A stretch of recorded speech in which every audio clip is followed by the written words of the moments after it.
Hi friends, ഇന്ന് ഞാൻ കാണിക്കാൻ പോകുന്നത് വളരെ സിമ്പിളായിട്ടുള്ള ഒരു ചെറുപയർ കറിയാണ്. ഇത് നിങ്ങൾക്ക് എല്ലാവർക്കും ഉണ്ടാക്കാൻ അറിയാം. എന്നാലും ഇത് ഞാൻ നാളെ ഓട്ടടാൻ്റെ റെസിപ്പി പോസ്റ്റ് ചെയ്തപ്പോൾ അതിൻ്റെ കൂടെ കഴിക്കാൻ വേണ്ടിയിട്ട് ഞാൻ ഉണ്ടാക്കിയിരുന്നത് ചെറുപയറിൻ്റെ കറിയാണ്. അപ്പം അത് കണ്ടിട്ട് ഒരു ഫ്രണ്ട് എന്നോട് ഇത് അപ്ലോഡ് ചെയ്യാൻ പറഞ്ഞിട്ടുണ്ടായിരുന്നു. അപ്പം അതുകൊണ്ടാണ് ഞാനിന്ന് ഈ വീഡിയോ എടുത്തിട്ടുള്ളത്. അപ്പം നമുക്കതെങ്ങനെയാണ് തയ്യാറാക്കുന്നത് എന്ന് നോക്കാം.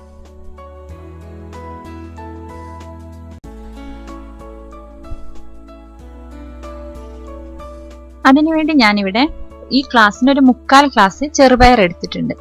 ഇത് വെള്ളത്തിൽ കുതിർത്തതൊന്നുമല്ല.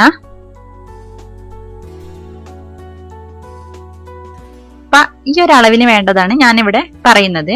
അപ്പൊ അതിലേക്ക് ഒരു സവാള വേണം. അതുപോലെ ചെറുതായിട്ട് അരിഞ്ഞെടുത്തിട്ടുണ്ട്.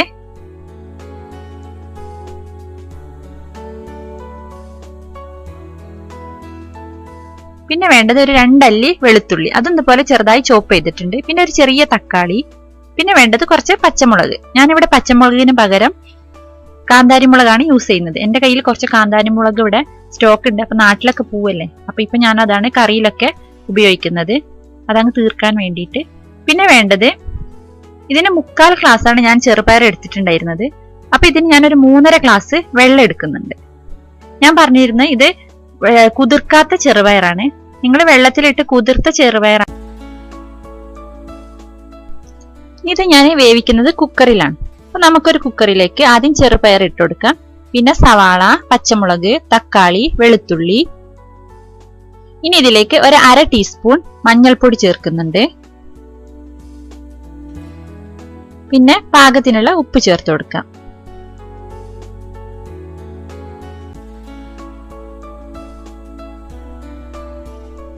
ഇതിലേക്ക് വെള്ളം ഒഴിച്ചിട്ട് നമുക്ക് കുക്കർ അടച്ച് ഇതിനെ നന്നായിട്ടൊന്ന് വേവിച്ചെടുക്കാം.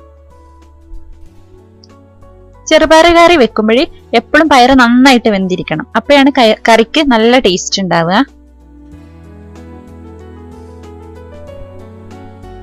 ഞാനിവിടെ കുക്കറിൽ ഒരു 3 വലിയ വിസിൽ വന്നതിന് ശേഷം ചെറിയ തീയിൽ ഒരു 15 മിനിറ്റ് വേവിച്ചിട്ടുണ്ടായിരുന്നു.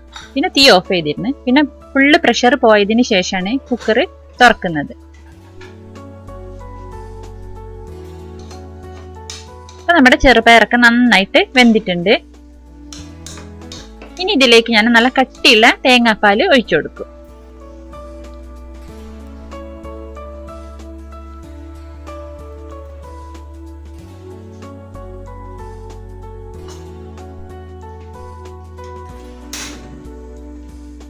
തേങ്ങാപ്പാലിന്റെ അളവ് 1/2 കപ്പ് കട്ടിയുള്ള നല്ല തേങ്ങാപ്പാലാണ്.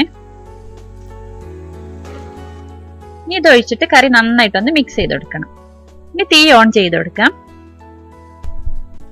ഇനി കറി നന്നായിട്ട് തിളച്ച് വന്നാൽ നമുക്ക് തീ ഓഫ് ചെയ്ത് കൊടുക്കാം.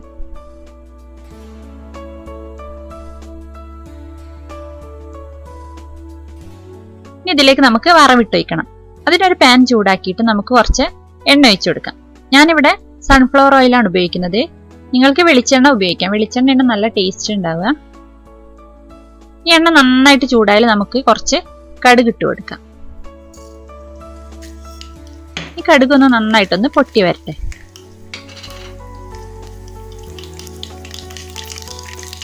ഇപ്പൊ കടുക് നന്നായിട്ട് മൂത്ത് വന്നിട്ടുണ്ട്. ഇനി നമുക്കിതിലേക്ക് വറ്റൽമുളക് ചേർത്ത് കൊടുക്കാം.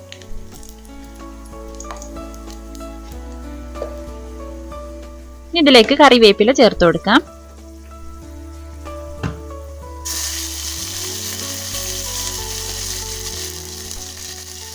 ഇനി നമുക്കിത് കറിയിലേക്ക് ഒഴിച്ചു കൊടുക്കാം.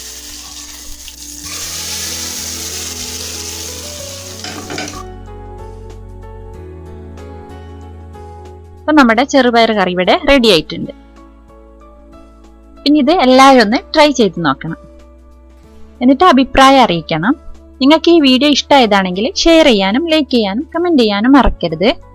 അതുപോലെ എൻ്റെ ചാനൽ ആദ്യമായിട്ട് കാണുന്നവരാണെങ്കിൽ പ്ലീസ് സബ്സ്ക്രൈബ് ചെയ്യുക. അപ്പൊ അതോടുകൂടെ ആ ബെല്ലൈക്കണും കൂടെ ഒന്ന് പ്രസ് ചെയ്യാം. അപ്പോഴാണ് ഞാൻ പുതുതായിട്ട് അപ്ലോഡ് ചെയ്യുന്ന വീഡിയോസ് ഒക്കെ നിങ്ങൾക്ക് നോട്ടിഫിക്കേഷൻ ആയിട്ട് കിട്ടുകയുള്ളൂ. പിന്നെ നല്ലൊരു വീഡിയോയുമായിട്ട് നമുക്ക് വീണ്ടും കാണാം. Take care. Bye bye.